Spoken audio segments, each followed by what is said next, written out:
رمضان المبارک میں یہ کام لازمی کریں۔ نمبر 1، نبی پاک صلی اللہ علیہ وآلہ وسلم کی وہ سنتیں جن پر لوگوں نے عمل کرنا چھوڑ دیا ہے، ان کے بارے میں لوگوں سے گفتگو کریں اور ان پر عمل کی کوشش کریں۔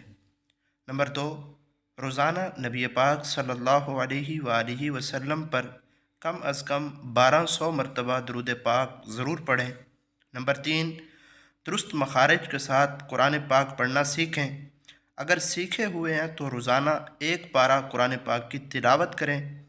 نمبر 4، ہر نماز کے بعد 100 بار استغفار پڑھیں۔ نمبر 5، روزانہ کوئی ایک حدیث پاک جو مختصر ہو اسے پڑھیں اور یاد کرنے کی کوشش کریں۔ روزانہ کم از کم 2 منٹ آخرت کے بارے میں غور و فکر کریں۔ نمبر 7، مساجد میں ہونے والے درس فقہ، درس حدیث اور خلاصہ تراویح میں ضرور شرکت کریں اور اسے توجہ کے ساتھ سنیں۔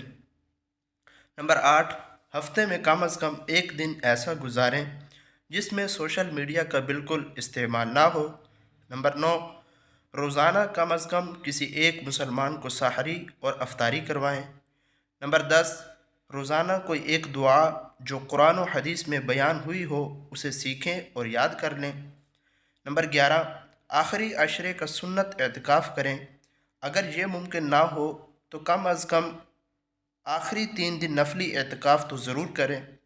نمبر 12، اپنا اور اپنے گھر والوں کا صدقہ فطر نماز عید سے پہلے ادا کریں۔ نمبر 13، جس مسجد میں آپ نماز پڑھتے ہیں وہاں کے امام و مؤذن اور خادم صاحبان کی کچھ نہ کچھ مالی خدمت ضرور کریں۔